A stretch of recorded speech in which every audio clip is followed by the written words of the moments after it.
Merhaba arkadaşlar, dersimize hoş geldiniz. Bugün yine yeni bir konuyla birlikte karşınızdayız sevgili arkadaşlarım. Bugünkü konumuz güç kuvvetleri unsurlarından orojenez dağ oluşumu sevgili arkadaşlar. Bakalım yeryüzündeki dağlar nasıl oluşuyor? Bunu biraz hep birlikte isterseniz bir yorumlayalım sevgili arkadaşlarım.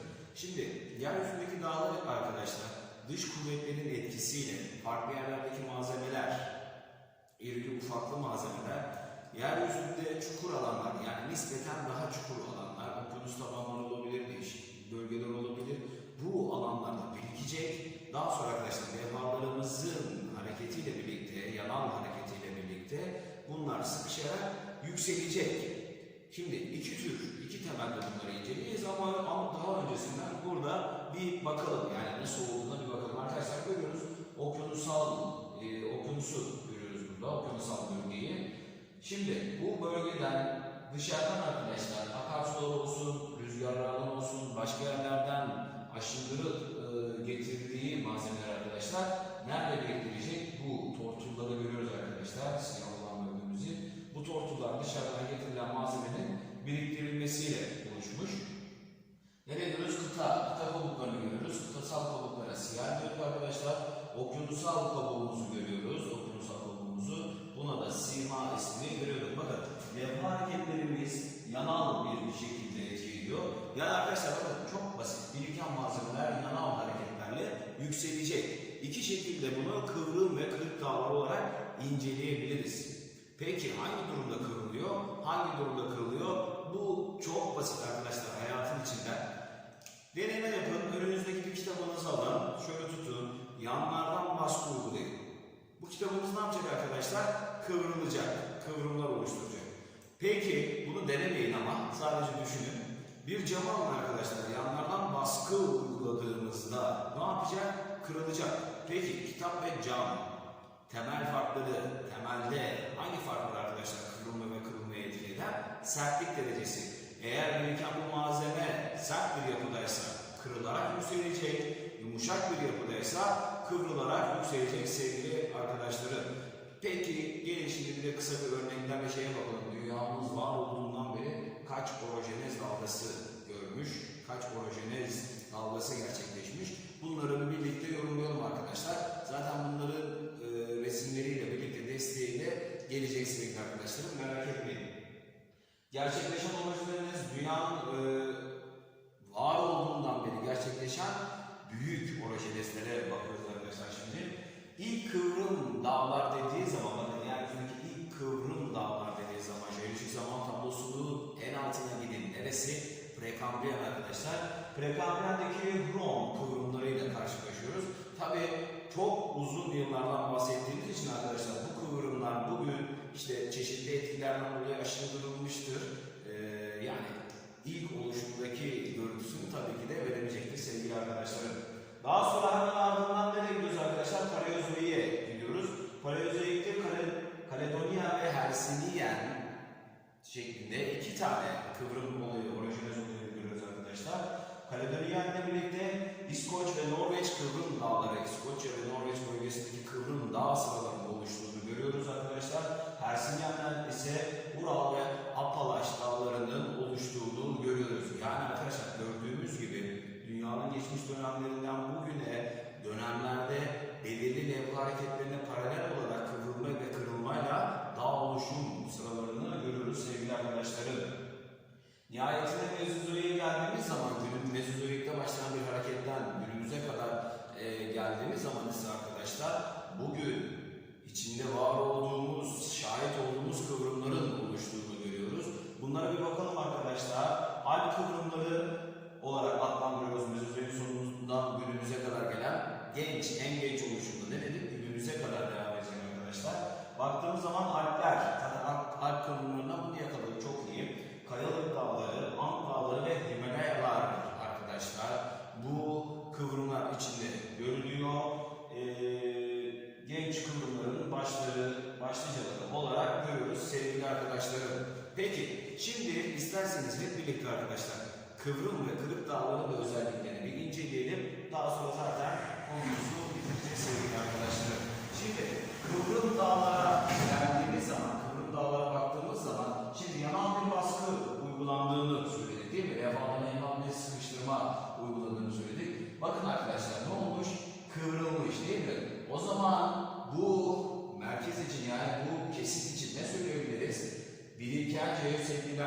biriken tortullar, yani biriken malzemeler esnek yapıda olduğu için yanal baskı uygulandığı zaman arkadaşlar kıvrılmaya uğradığını görüyoruz diyebiliriz sevgili arkadaşlarım. Burada bizim için önemli bir nokta var.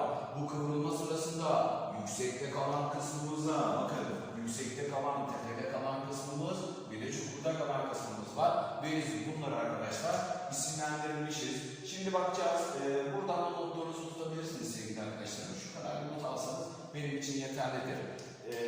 Şimdi bu bölgeye baktığımız zaman kıvrılma sonucu bazı tepeler, yani yüksek kesimler de kalan kesimlere ne diyoruz arkadaşlar? Yüksekte kalan kısımlara antiklinal ismini veriyoruz. Antiklinal ismini veriyoruz. Peki çukur alanlarda, alçak alanlarda kalan kısmı ise arkadaşlar senklinal ismini veriyoruz sevgili arkadaşlarım. Bunu kendinize göre yorumlayabilirsiniz, kendinize göre kodlayabilirsiniz arkadaşlar. Şimdi S harfinden antiklinal ve senklinal birbirine yakın zaten. Diğerlerine baktığımız zaman isimleri benzemeyecek bunlara. S harfinden arkadaşlar kıvrım dağlara, bu ikilinin kıvrım dağlara ait olduğunu hatırlayabiliriz. Bakın kodlamayı yapıyorum. S harfi senklinal, antiklinal. Bunlar kıvrım. Zaten linal. Tamam. Şimdi S'den kıvrım olduğunu hatırlayacağız. Peki hangisi yüksekte, hangisi alçakta hocam? Antiklinali de arkadaşlar anıttan hatırlayabilirsiniz. Anıtlar nedir? Yüksektir, görkemlidir. Antiklinal ve senklinal. Senklinalin S'sinden kıvrım olduğunu hatırlayacağız.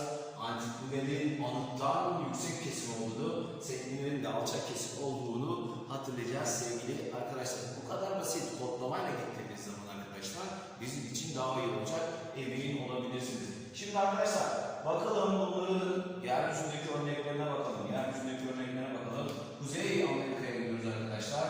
Kayalık Dağları. Güney Amerika'ya gidiyoruz. Ant Dağları. Ve arkadaşlar Alp Himalaya Dağ Sistemi içerisindeki Alp Himalaya Dağ Sistemi kıvrım olduğunu gösteriyor. Ve arkadaşlar nereye gidiyoruz? Ülkemize gidiyoruz. Türkiye'deki Kuzey Anadolu Dağları ve Torosların kıvrım dağlara örnek olarak verildiğini görebiliyoruz arkadaşlar. Şimdi biz bunların örneklerini hemen sıcağına görelim. Bu dağlarımızın örneklerini arkadaşlar nerelerde olduklarını şunları not alın. Hemen zaten şimdi bu örnekler gelecek. Daha sonra da arkadaşlar Kırıklı Dağlara geçeceğiz sevgili arkadaşlar.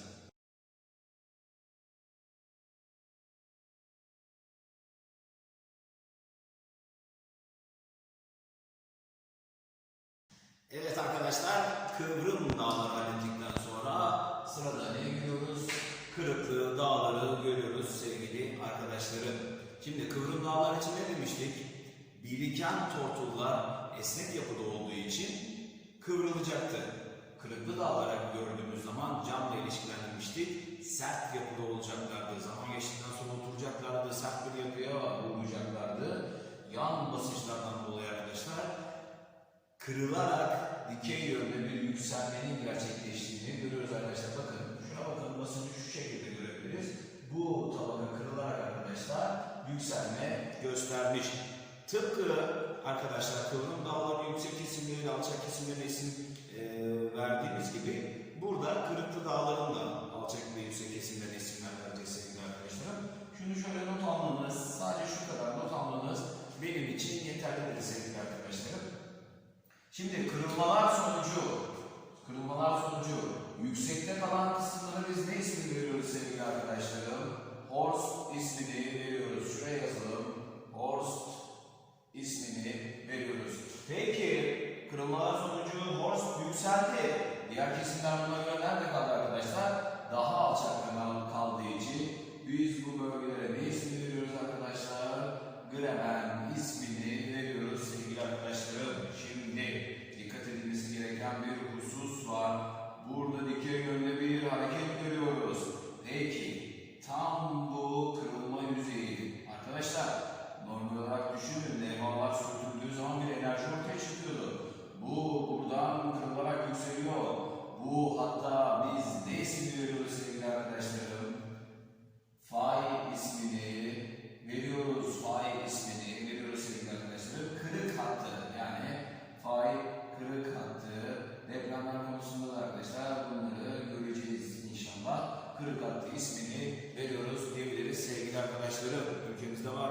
Bu da var sevgili arkadaşlar. Ege bölgesindeki kırıklı dağlara biz ne diyoruz? Ege bölgesinde kırıklı dağlar. Deprem konusunda bir daha arkadaşlar işleyeceğiz. Kuzey ve güneyde deprem hatları dağ sıraları boyunca hareket ederken zaten deprem hatları Ege bölgesinde kırıklı yapılarda birçok parça şeklinde, bölünmüş şekilde göreceğiz arkadaşlar. Bu oturacak o konumuzda da aklınızda kalsın, o konuya bilginizi taşımanızı istiyorum sevgili arkadaşlar. Bakalım dünyamızda nerede görülüyor? Kızıldeniz ve çevresinde dünyada ve Türkiye'de arkadaşlar Batı Anadolu'da, yani nerede? Ege bölgesinde gözüküyor. Az önce de söylediğim gibi. Sevgili arkadaşlar, homojenez oluşumu bu şekilde tamamlamış olduk. Kısa bir derlersek, kısa bir toplarsak arkadaşlar, yağmur basınçlar olacak bu cepte, yan basınçlarımız cepte. Eğer biriken tortullar yumuşak yapıdaysa, dedik kitaba yandan baskıyla kıvrıldı. Eğer sert yapıdaysa cam düşünüyoruz. Cama yandan baskı yaptığımızda kırılarak yükseldiğini söyleyebiliriz sevgili arkadaşlarım. Dersimi dinlediğiniz için hepinize teşekkür ediyorum. Görüşmek üzere. Kendinize iyi bakın.